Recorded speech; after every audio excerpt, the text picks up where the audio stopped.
so let's talk about the Yamoransa model. My guest in studio, Dr. Deborah Rose, is president helping African Friends of Yamoransa Foundations. Good morning to you. Also, Kafui Prebi is CEO of Tech Aid and project director at Implementers. And joining via Zoom is Mr. Japhet Aiku, executive director helping Africa Foundation. Well, we will get Japhet on when we connect, but good morning to you both. Thank you for coming. Morning. Yeah. The Yamoransa model, first of all, maybe I'll start with you, Dr. Deborah Rose. Tell me about the Yamoransa model and what makes it unique. Well, it started with the Yale Alumni Service Corps. Wished to go to Africa. They were led to Ghana, the University of Cape Coast, and Yamoransa, where the university already had a program. We are participatory, and that's how that community works too. They have given us, gratefully, permission to use their name in the model. Because I was going to ask, do you come from Yamoransa? At this point, I do, but this is not about me. Okay, great. Maybe you can also tell us a bit more why Yamoransa. Okay, so thank you, Mama V. So Deborah is actually the Queen Mother Nananyansma, the first of Yamoransa, due to the good work that has been done. And this participatory development, we got pulled in from Implementers and Tech Aid to help bring technology and development to the people. So as project manager, the model helps to bring in different parts of the community into building a sustainable project. And so this started somewhere in 2014, and it has grown on into 8 regions already, and we're working towards 16 regions. So it's purely a development participatory approach that helps community development. And that is why the people, because it started from Yamoransa, the people of Yamoransa and the Helping Africa Foundation have agreed that the project or the whole model should be named the Yamoransa model. Okay, great. And we'll be showing you visuals of the projects that we're talking about. But Dr. Rose, this is not the first place that you're implementing a thing like this, is it? No. Yeah, Dr. Rose, I wanted you to share what is different from this particular model and other modules. We're participatory, and we are fast and flexible. Okay, you want to expand that? Yeah, fast and flexible. It means that every time we have to do a project, we involve the community. We're very flexible to listen to the needs. We don't just throw technology solutions or development solutions to the community. We do a detailed assessment in consultation with the municipal chief executive, directors of education, the schools themselves, the community leaders, the assembly people, before we embark on any particular project. So the project is really the need of the people, and it really solves the problem. Okay, and this is also targeting at the UN Sustainable Development Goals. So which of the goals exactly? Well, the clearest one is Goal 4, which is promoting quality education. We really use the Ghana Education Service curriculum. These are junior high schools, so it's the curriculum for the BECE, but we make it fun and interesting for the students to learn. So one of them, I should mention, is promoting quality education. We also do achieving gender equality. Okay. Gender is really big on us. So even though our target is to, impact the life of about 100,000 people across Ghana, which we've started, our target is to get 50-50 for male-female ratio. Okay. And the best, people who are working with us in some of these, managing these centers are women.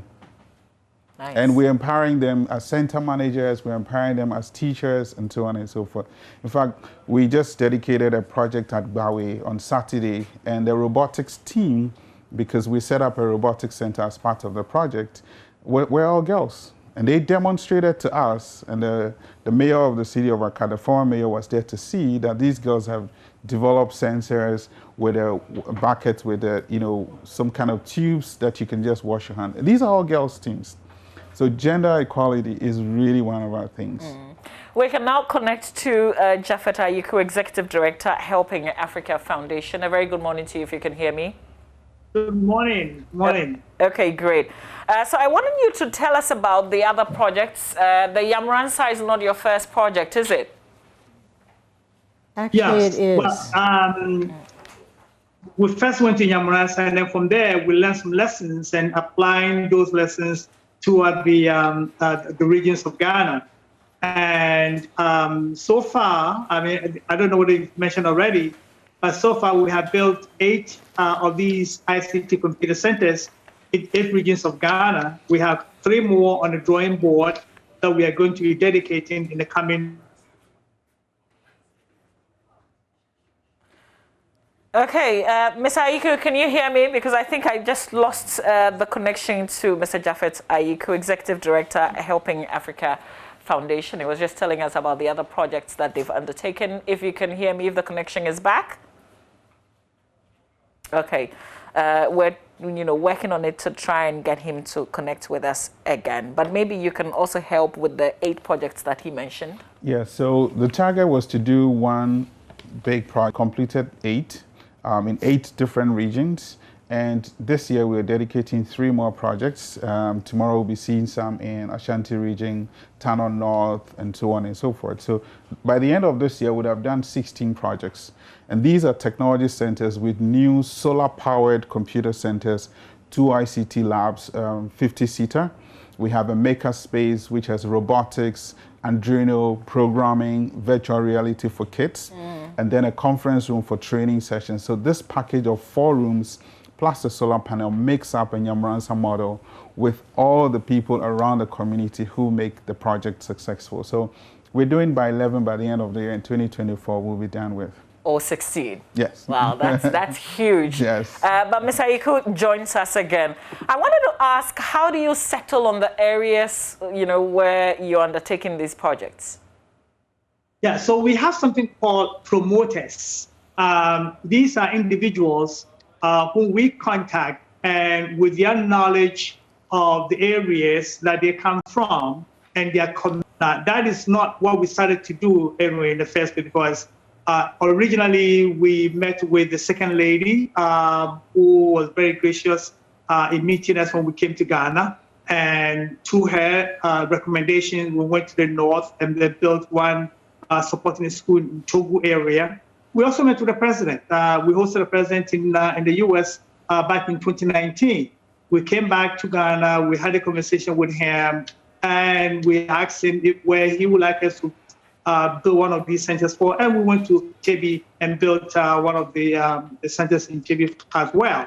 But so we consider them as promoters. But lately, these are individuals that, for example, that I know in the U.S. who come from areas in the Brong-Ahafo area, in what we call the Bona area, and these are people who are recommending us to build the centers for them, with their commitment that they will support these centers that we're building. So that's how we sort of go about making our selections. Okay, great. But who is funding the projects?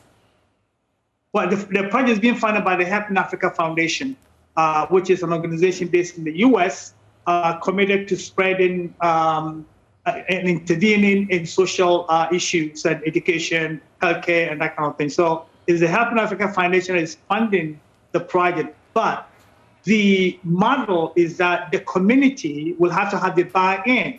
So most of the structures that the computers are set up, such a unique model, that we don't just come in and build something for the community. They have to demonstrate their commitment to what we're trying to do. So the community builds the structures, and we come in, and then we put in the equipment and the programs. Great. Just before we go, Dr. Rose, which country are you working in now? Well, we're in Ghana, but our next country will be Gambia, because we know a very dynamic woman who has a private school, high school this time, and was eager to have us come in. I'd just like to add to something that Japhet said. With Yamoransa, Yale actually, volunteers did some of the funding, But we have now evolved so that if you divide the project into two halves, providing the building and then providing all the technology and computer technology and the teaching, funding for that part. So we're already financially sustainable there. And then we want them to gradually be able to fund everything in the future. All right.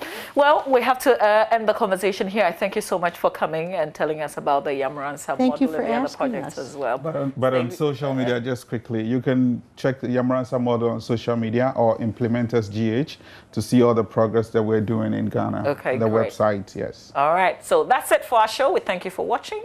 We'll see you tomorrow.